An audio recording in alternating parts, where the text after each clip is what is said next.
Om Namo Bhagavate Vasudevaya. Om Namo Bhagavate Vasudevaya. Om Namo Bhagavate Vasudevaya.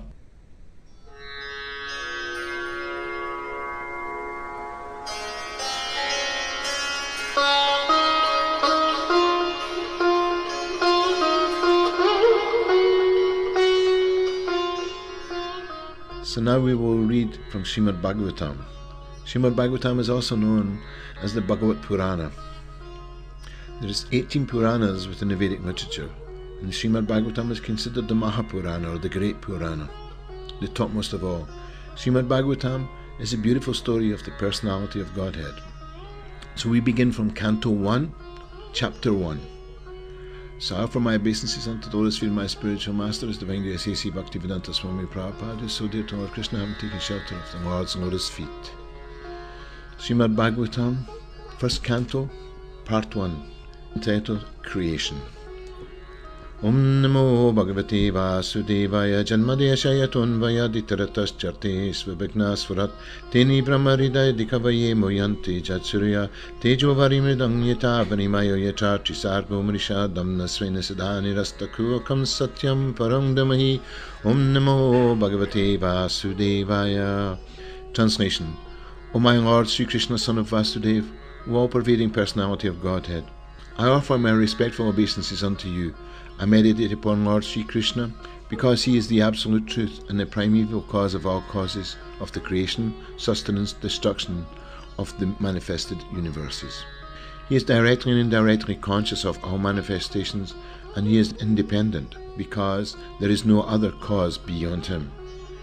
He is the only one who first imparted the Vedic knowledge into the heart of Brahmaji, the original living being.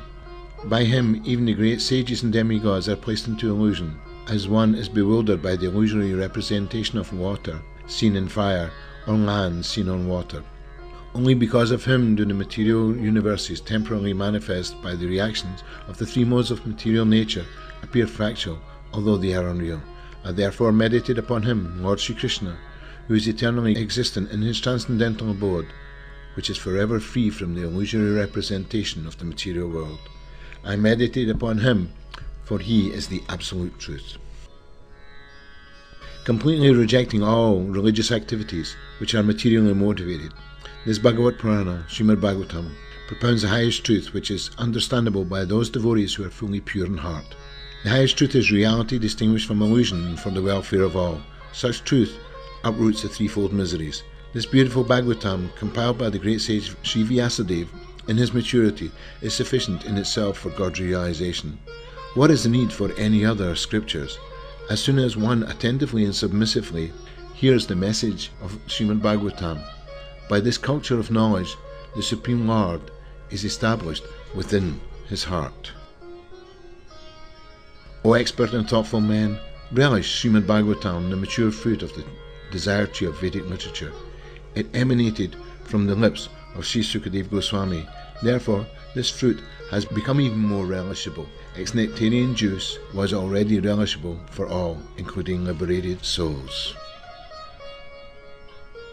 Once in a holy place, in the forest of Naimisharanya, great sages, headed by the sage Shaunaka, assembled to perform a great 1,000-year sacrifice for the satisfaction of the Lord and his devotees. One day, after finishing their morning duties by burning a sacrificial fire and offering a seat of esteem to Srila Goswami, the great sages made earnest inquiries with great respect about the following matters. The sages said, "Respected Sudha Goswami, you are completely free from all vice. You are well versed in all the scriptures famous for religious life, and in the Puranas and histories as well, for you have gone through them under proper guidance and have also explained them. Being the eldest learned Vedantist, O Sudha Goswami, you are acquainted with the knowledge of Vyasadeva, who is an incarnation of Godhead, and you also know other sages who are fully versed in all kinds of physical and metaphysical knowledge. And because you are submissive, your spiritual masters have endowed you with all their favours, which are bestowed upon a gentle disciple. Therefore you can tell us all that you have scientifically learned from them." Please therefore, being blessed with many years, explain to us in an easily understandable way what you have ascertained to be the absolute and ultimate good for the people in general. O learned one, in this iron age of Kali, men have but short lives. They are quarrelsome, lazy, misguided, unlucky, and above all, always disturbed. There are many varieties of scriptures, and all of them there are many prescribed duties, which can be learned only after many years of study in their various divisions. Therefore, Sutta Goswami, O great sage, please select the essence of all these scriptures and explain it for the good of all living beings, that by such instructions their hearts may be fully satisfied. All blessings upon you, O Sutta Goswami. You know for what purpose the personality of Godhead appeared in the womb of Devaki as the son of Vyasadeva. O Sutta Goswami, we are eager to learn about the personality of Godhead and his incarnations. Please explain to us those teachings imparted by previous masters, previous acharyas, for one is uplifted both by speaking them and by hearing them. Living beings who are entangled in the complicated meshes of birth and death can be freed immediately by even unconsciously chanting the holy name of Krishna, which is feared by fear personified. O Sutta, those great sages who have completely taken shelter of the lotus feet of the Lord can at once sanctify those who come in touch with them, whereas the waters of the Ganges can sanctify only after prolonged use.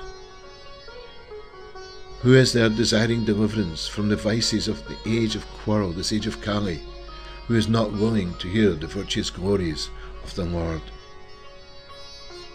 His transcendental acts are magnificent and gracious, and great learned sages like Narada sing of them.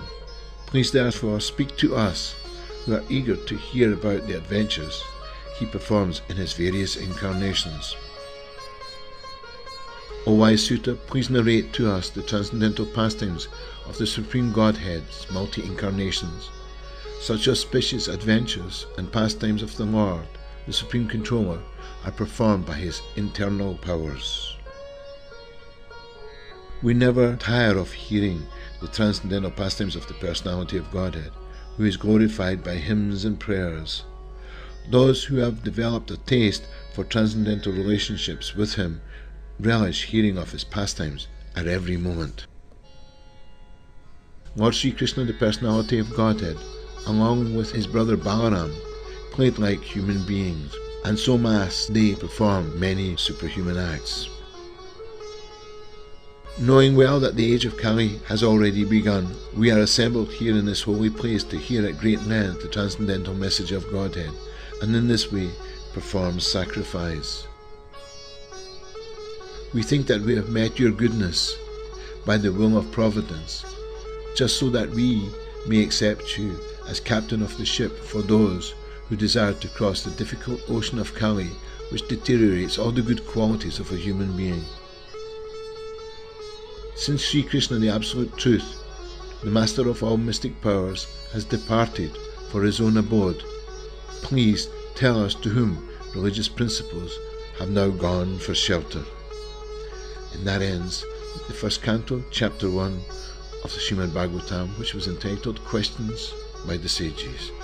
Om Namo Bhagavate Vasudevaya. Om Namo Bhagavate Vasudevaya. Om Namo Bhagavate Vasudevaya.